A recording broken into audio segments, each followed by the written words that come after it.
15 अगस्त 1947 को जब देश को आजादी मिली, या कहना चाहिए जब आजादी पाने का जश्न मनाया गया, तो दुर्योग से मैं बीमार थी। उन दिनों टाइफाइड अच्छा खासा जानलेवा रोग माना जाता था, इसलिए मेरे तमाम रोने धोने के बावजूद डॉक्टर ने मुझे इंडिया गेट जाकर जश्न में शिरकत करने की इजाजत नहीं दी।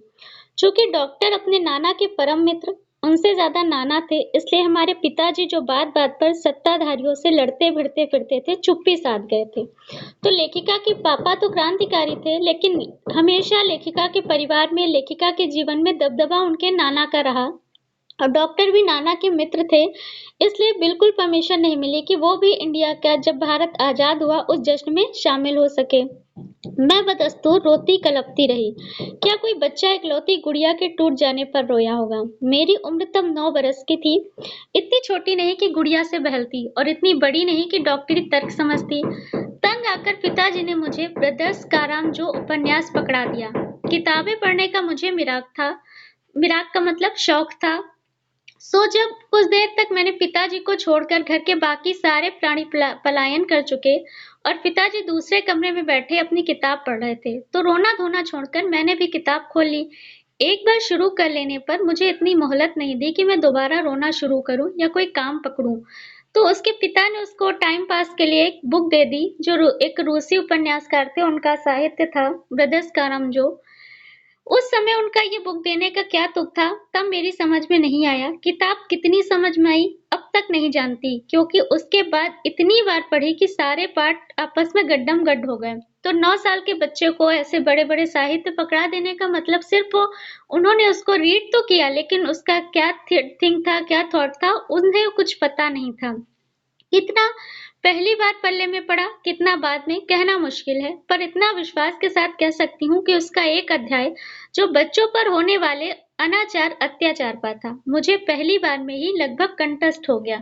तो ये हर एज ग्रुप के साथ होता है कि जब हम अपनी एज ग्रुप की कोई कहानी पढ़ते हैं, सुनते हैं, तो उससे को रिलेट करते हैं। जब भी कभी हम लोग, अब बुक तो नहीं पढ़ी जाती उतना, लेकिन हम लोग मान लीजिए टीवी देखते हैं, मूवी देखते हैं, तो कई बार टीवी या मूवी की कुछ स्टोरी जो होती हैं, जो हमें लगता है ये तो ऐसी तो हमारी लाइफ है, वैसे ही लेखिका को भी वहां वो चीज प्रभावित कर गई, क्योंकि वो बच्ची थी, तो उसको भी बच्चों पर होने वाले अत्याचार समझ में आए। उम्र के हर पड़ाव पर मेरे साथ रहा और मेरे लेखन में एक महत्वपूर्ण भाग को प्रभावित करता रहा, जैसे जादू का कालीन, मेरा नाटक नहीं, 3 किलो की छोरी जैसी कहानियां। ये इनकी सारी कहानियां थी जिनमें इन्होंने बच्चों के अत्याचार के विषय में लिखा। माँ जी की मन्नत का असर रहा होगा कि मैं ही नहीं, मेरी चारों बहनें भी लड़की होने के नाते किसी हीन भावना का शिकार नहीं थी। तो परिवार का माहौल पहले ही सब आजाद ख्याल के थे, कोई किसी को रोक टोक नहीं थी, और लड़की लड़कों का भी कोई भेदभाव इनके परिवार में नहीं रहता था। नानी माँ और परदादी की परंपरा बरकरार रखते हुए लीग से चलने से भी इनकार किए रही। लीग का मतलब होता है एक पारंपरिक जीवन का तरीका, जैसे एक भारतीय संस्कृति में सोचा जाता है, लेकिन इनके परिवार में सबको अपने तरीके से जीवन जीने का शौक था, छूट थी। पहली लड़की जिसके लिए मन्नत मांगी गई थी वह मैं नहीं, मेरी बड़ी बहन मंजुल भगत थी। घर का नाम रानी, बाहर का मंजुल भगत, लेकिन अवतार हुआ मंजुल भगत, क्योंकि लिखना शादी के बाद शुरू किया और अपना नाम बदलकर पति का नाम ग्रहण करने में कोई हीन भावना आड़े नहीं आई, इसलिए पैदाइशी जैन नाम छोड़कर भगत बनी। दूसरे नंबर पर मैं थी, घर का नाम उमा, बाहर का मृदुला। मैंने भी शादी के बाद लिखना शुरू किया, सो बतौर लेखिका नाम चला मृदुला गर्ग। मुझे याद है जब हमने लिखना शुरू किया था, उनमें से कुछ पहले नारीवाद का चलन हुआ। शादी के बाद नाम ना बदलने का रिवाज उसी ने चलाया था। मन्नू भंडारी का हवाला देकर हमसे पूछा भी जाता, आप लोग इतने पोंगा पत्तों पर खुशबू क्यों हैं? तो उस टाइम पे एक नया ट्रेंड आया था कि वुमेन के लिए ये एक आया था राइट, कि वो अपने हस्बैंड का नाम चाहें तो लिखें या ना चाहें तो ना लिखें। और ऐसा बहुत सारे सेलिब्रिटीज ने ट्रेंड चलाया था कि वो दोनों नाम एक्सेप्टेड करते हैं, जस्ट लाइक ऐश्वर्या राय बच्चन, वो अपना राय भी लिखती हैं और बच्चन भी लिखती हैं। तो इस तरह या तो आप दोनों नाम लिखिए या बिल्कुल ना लिखिए। तो बहुत सारी औरतें जो अपना नाम नहीं बदलती थी, बहुत सारी हस्बैंड का नाम लिखती थी। तो इन लोगों का ये मानना था कि हस्बैंड का नाम लिख लेने से उनकी आज़ादी में कोई रोक-टोक या कोई जीवन शैली में फ़र्क नहीं आता है। लेकिन बाकी के लोग की क्योंकि इतना मॉड थे, बाकी हर चीज़ में इतना आज़ाद ख़्याल, तो ये पुराना दकियानूसी इन्होंने नियम क्यों लागू किया, क्यों माना? तो लोग इन्हें पोंगा पत्तू, घरगुस्सू जैसे वर्ड बोलते हैं इनके लिए। इसके बाद कोई ढंग का जवाब नहीं होता, अब भी नहीं है, पर नाम बदलने से अगर व्यक्तित्व को कोई नुकसान होते मैंने नहीं देखा। पूछने को तो पिताजी से लोग यह भी पूछते हैं, 5 बेटियों से आपका मन नहीं भरा, जो हर बेटी के 2-2 नाम रख छोड़े हैं? मुझसे छोटी बहन का घर का नाम गौरी है और बाहर का चित्रा। वह नहीं लिखती, उसका कहना है कि वह इसलिए नहीं लिखती क्योंकि घर में कोई पढ़ने वाला भी तो चाहिए। खैर उसके बाद चौथी और 5वीं बेटियां पैदा हुई। पिताजी ने इतनी बात जमाने की सुनी कि उनका एक ही एक नाम रखा, रेणु और अचला। 5 बहनों के बाद एक भाई हुआ, राजीव। मजे की बात यह है, बीच की 2 बहनें ही लेखन से बची रहीं। अचला और राजीव फिर उसी में जा फंसे। अचला मुझसे 8 साल छोटी है और वक्त के बदलाव की लाज रखते हुए अंग्रेजी में लिखती है, पर राजीव फिर हिंदी के हवाले।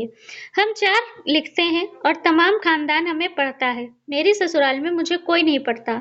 इस तथ्य को हजम करने में मुझे काफी वक्त लगा। फिर उसके फायदे भी नजर आने लगे कि कम से कम कोई मेरी आलोचना तो नहीं करता। तो इनके 6 भाई बहन टोटल थे, जिनमें एक भाई और 5 बहनें थी।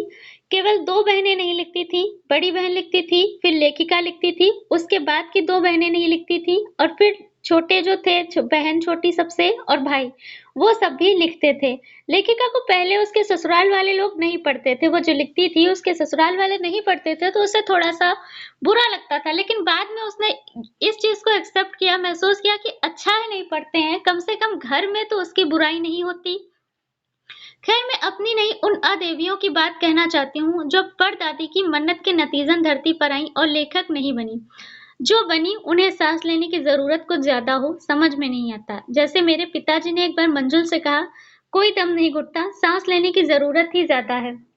पर यहाँ तो हम शेर तो गैर लेखिका बहने सवा शेर। चौथे नंबर वाली रेणु का आलम यह था कि गर्मी की दोपहरी में स्कूल से वापस आती, जब गाड़ी उसे हम और उससे छोटी बहन अचला को बस अड्डे लेने जाती थी, तो रेणु उसमें बैठने से इनकार कर देती। उसका कहना था, यूं थोड़ा सा रास्ता गाड़ी में बैठकर तय करना सामंतशाही का प्रतीक है, जो शायद था, पर साथ ही पिताजी के अतिरिक्त लाड का भी।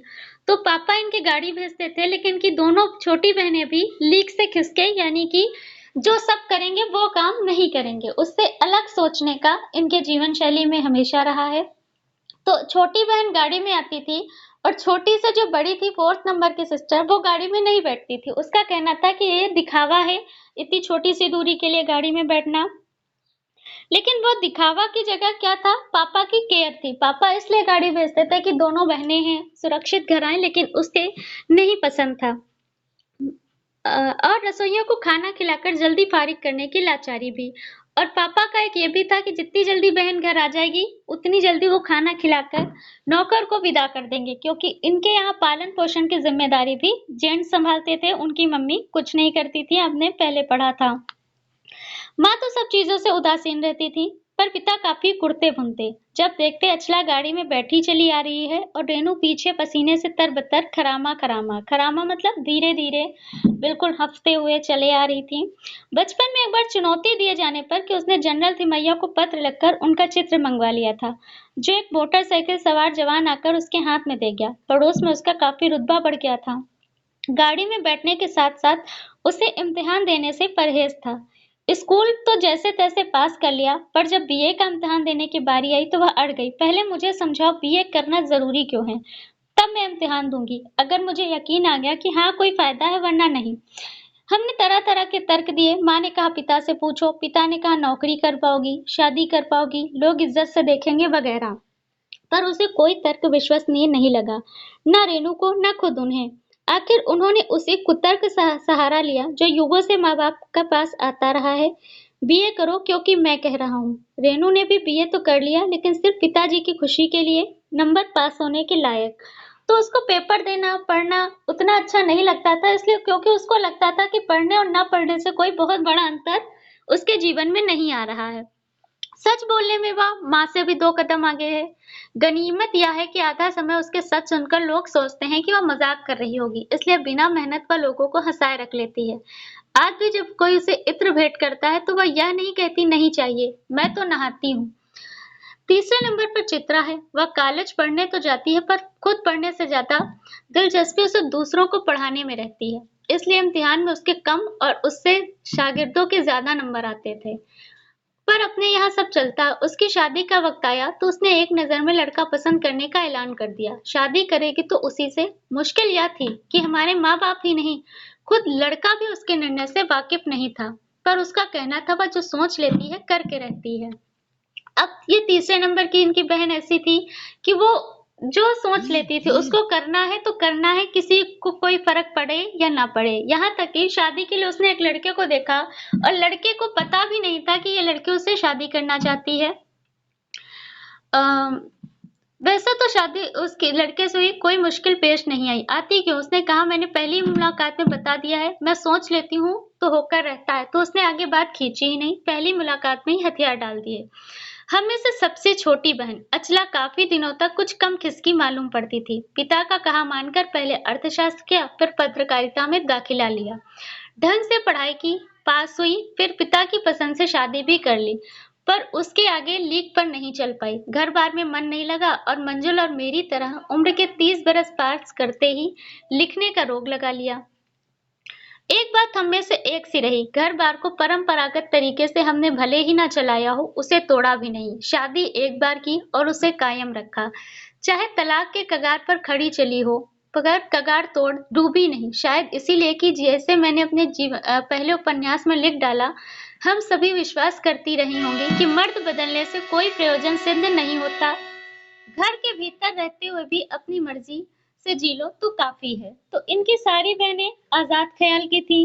अपनी मर्जी से शादी करना, अपनी पसंद से शादी करना, शादी के बाद किसी ने नाम बदला तो किसी ने नहीं बदला, कोई लिखने लगा, तो हर तरीके से आजादी थी। और इनका मानना था कि सिर्फ शादी करने या ना करने से उनकी व्यक्तिगत जिंदगी में अगर आजादी नहीं छिनती है तो कोई फर्क नहीं पड़ता। तो क्लास, आज आप लोगों ने इनकी बहनों का इंट्रोडक्शन पढ़ा कि इनकी बहनें कैसी थी।